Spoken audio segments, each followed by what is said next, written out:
بہت دور بادلوں اور پہاڑوں کے پیچھے ایک خوبصورت سلطنت تھی جس کا نام ایلوریا تھا۔ وہاں کے بادشاہ کا نام بادشاہ کلسین تھا، جو نیک دل، بہادر اور عوام کا خیر خواہ تھا۔ اس کی سلطنت میں سب کچھ تھا: سونا، چاندی، نیلے شیشے سے بنے محل اور خوشبودار باغات اور ہوا میں جھولتے جھنڈے۔ مگر بادشاہ کا اکلوتا بیٹا شہزادہ ایلورین اکثر اداس رہتا تھا۔ وہ دن بھر کتابوں میں کھویا رہتا، محل کی چھت پر بیٹھ کر آسمان کو دیکھتا اور دعا کرتا کہ اس کی زندگی میں بھی کوئی خاص مہم آئے، کچھ نیا ہو، کوئی سچی دوستی۔ ایک دن صبح جب دھوپ ہلکی اور فضا خوشبودار تھی، شہزادہ ایلورین نے محل سے باہر جانے کا فیصلہ کیا۔ اس نے آسمانی نیلا کرتا پہنا، سنہری کمر بند باندھا اور خاموشی سے محل کے دروازے سے نکل گیا۔ اس کے ساتھ صرف اس کی خاکی رنگ کی یادداشتوں والی کتاب تھی۔ وہ سلطنت کے مغربی جنگل کی طرف گیا۔ وادی نیلورا یہ وادی کہی جاتی تھی کہ جادو، راز اور بھولے بسرے خوابوں سے بھری ہے۔ شہزادہ ایلورین جنگل میں گہرائی تک گیا تو ایک ننھی خوبصورت مگر زخمی زرافہ ملی۔ وہ ہلکی پیلی کھال والی، بڑی نیلی آنکھوں والی اور گلے میں نیلے موتیوں کی مالا پہنے بیٹھی تھی۔ شہزادہ حیرت سے بولا، تم کون ہو؟ زرافہ نے آنکھیں اٹھا کر کہا، میرا نام لیورا ہے، میں اپنی قبیلے سے بچھڑ گئی ہوں، میرے پاؤں میں خار چبھ گیا ہے اور اب میں چلنے سے قاصر ہوں۔ شہزادہ ایلورین نے بڑے پیار سے اس کے پاؤں سے کانٹا نکالا، اس پر دوا لگائی اور نرم گھاس پر اسے آرام دیا۔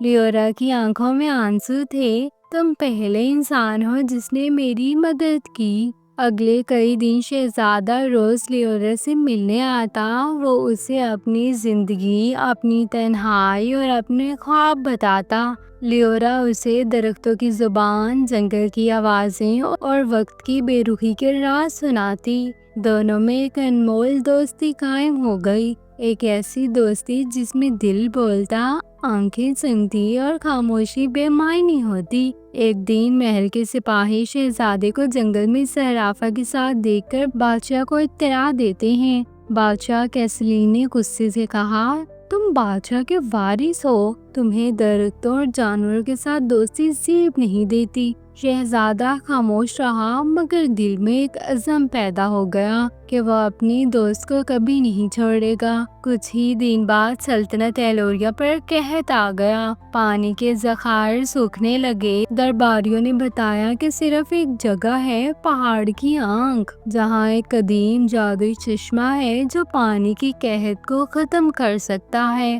تمام درباری خاموش ہو گئے۔ تب شہزادہ ایلورین نے آگے بڑھ کر کہا، میں یہ سفر کروں گا۔ لیورا نے آگے بڑھ کر کہا، اور میں تمہارے ساتھ چلوں گی۔ پہلا چیلنج زوراور کا جنگل تھا، جہاں درخت زندہ تھے اور ان کی شاخیں مسافروں کو پکڑ لیتی تھیں۔ لیورا کی لمبی گردن اور تیز قدموں نے راستہ تلاش کیا، جبکہ ایلورین نے اپنی تلوار سے راستے میں موجود جھاڑیوں کو ہٹایا۔ دونوں نے مل کر جنگل پار کر لیا۔ اگلا مقام تھا نوریا دروازہ، ایک سنگی دروازہ جو صرف دل کی سچائی پر کھلتا تھا۔ شہزادہ ایلورین نے سامنے کھڑے ہو کر کہا، میں بادشاہ کا بیٹا ہوں، لیکن میں ایک دوست کی حفاظت کا وعدہ بھی پورا کر رہا ہوں۔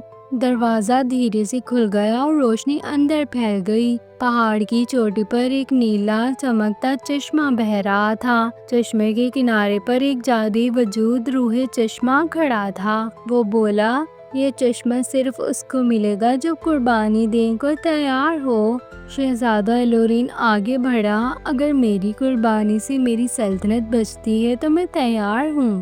روح چشمہ مسکرا کر غائب ہو گیا اور چشمے کا پانی خود بخود شہزادے کی سراہی میں بھر گیا۔ ایلورین اور لیورا واپسی کے سفر میں کئی مشکل راستے پار کر کے ایلوریا واپس گئے۔ سارا شہر دروازے پر منتظر تھا۔ پانی تقسیم ہوا، فصلیں اگیں، دریا پھر بہنے لگے۔ بادشاہ کیسلین نے شہزادے کو گلے لگا کر کہا، تم نے ثابت کر دیا کہ سچی دوست اور خدمت ہی حقیقی شاہی ہے، اور لیورا کا سلطنت کا پہلا شاہی دوست کا خطاب ملا۔ تو اس کہانی سے ہمیں یہ سبق ملتا ہے کہ سچی دوستی نسل، شکل یا زبان کی محتاج نہیں ہوتی۔ ہمدردی اور قربانی سے ہر مشکل کو فتح کیا جا سکتا ہے۔ جو دل سے سچا ہو وہ بادشاہ سے بھی بڑھ کر ہوتا ہے۔ تو آپ کو ہماری آج کی کہانی کیسی لگی؟ کمنٹ سیکشن میں ضرور بتائیے گا۔